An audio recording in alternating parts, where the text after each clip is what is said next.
YouTube doctor channel நேயர்களுக்கு வணக்கம். இன்னைக்கு நம்மளுடைய வீடியோல கர்ப்பம் திட்டமிடும் பொழுது பெண்களுக்கு குவாலிட்டியான கருமுட்டைங்கிறது ரொம்ப ரொம்ப முக்கியமான விஷயம். குவாலிட்டியான கருமுட்டை உருவாக என்னென்ன மாதிரியான உணவுகள் எடுத்துக்கலாம், எந்த மாதிரியான உணவுகளை தவிர்க்கலாம், இது போன்ற தகவல்களை தான் இன்னைக்கு நம்ம வீடியோல பார்க்க போறோம். வீடியோவை முழுசா ஸ்கிப் பண்ணாம பாருங்க, அப்பதான் முழுமையான தகவல்கள் உங்களை சேரும். வாங்க வீடியோக்குள்ள போலாம். கர்ப்பம் திட்டமிடும் பெண்களுக்கு குவாலிட்டியான கருமுட்டை ரொம்ப அவசியம். கருமுட்டையுடைய தரம் நல்லா இருந்தா கர்ப்பம் எளிதா ஏற்பட வாய்ப்பு இருக்கு. இதுக்கு உடல்ல ஹார்மோன் சமநிலை, இரத்த ஓட்டம், செல் ஆரோக்கியம் நல்ல நிலையில இருக்கணும். இதெல்லாம் மேம்படுத்துறதுக்கு உணவு மிகப்பெரிய பங்கு வகிக்குது. முதல்ல உடம்புல ஆன்டி ஆக்சிடென்ட்ஸ் அதிகமா இருக்கணும். இது கருமுட்டையை சேதமடையாம பாதுகாக்குது. அதுக்காக பசுமையான கீரைகள், காய்கறிகள், பிரக்கோலி போன்றவையை சாப்பிடலாம். அது மட்டும் இல்லாம பேரிச்சம்பழம், மாதுளை போன்ற பழங்களை சாப்பிடுறது ரொம்பவே நல்லது. இது உடல்ல இருக்கக்கூடிய ஃப்ரீ ரேடிகல்ஸ்ன்றதை கட்டுப்படுத்தி கருமுட்டை தரத்தை மேம்படுத்துது.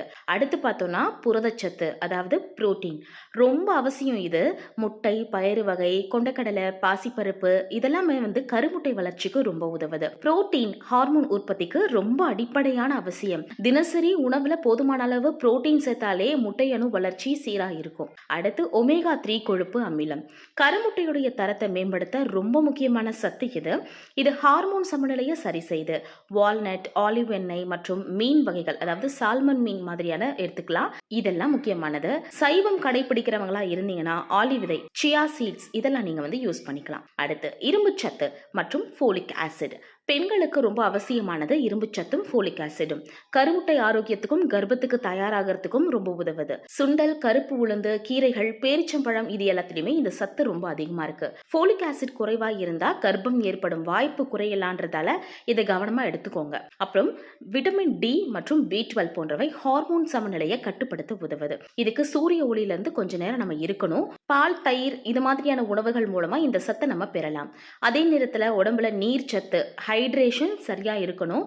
தினமும் போதுமான அளவு தண்ணி குடிங்க. கருமுட்டை உருவாகும் சூழலை மேம்படுத்தும். உடம்புல நீர் குறைஞ்சா ஹார்மோன் செயல்கள் பாதிக்கப்படலாம். முக்கியமா அதிகமா ப்ராசஸ்ட் ஃபுட், ஜங்க் ஃபுட்ஸ் மற்றும் அதிக சர்க்கரை இருக்கக்கூடிய உணவுகளை தவிர்த்துக்கணும். இது ஹார்மோன் சமநிலையை குறைச்சு கருமுட்டையுடைய தரத்தை பாதிக்கும். அதுக்கு பதிலாக வீட்டுல சமைச்ச சத்தான உணவுகளை தேர்வு செஞ்சு சாப்பிடுங்க. ஒரு நல்ல கருமுட்டை உருவாகணும்னா ஒரு நாள் இல்லைன்னா ஒரு வாரத்துல மாறாது. தொடர்ந்து சரியான உணவு முறையை, நல்ல வாழ்க்கை முறையை பின்பற்றணும். உடற்பயிற்சி, மன அழுத்தம் குறைஞ்சிருக்கணும். போதுமான உறக்கம் கண்டிப்பா தேவை. இதெல்லாமே ஈக்குவலா இருக்கணும். இந்த மாதிரி முழுமையா நீங்க பராமரிச்சீங்கன்னா கண்டிப்பா கருமுட்டை தரத்தை நீங்க இயற்கையாவே மேம்படுத்தலாம். ரொம்ப சீக்கிரமாவே நீங்க கன்சீவ் ஆகலாம். உங்களுக்கு இந்த வீடியோ கண்டிப்பா பிடிச்சிருக்கும்னு நினைக்கிறேன். இந்த வீடியோ உங்களுக்கு பயனுள்ளதா இருந்தா உங்களுடைய நண்பர்களுக்கு ஷேர் பண்ணுங்க.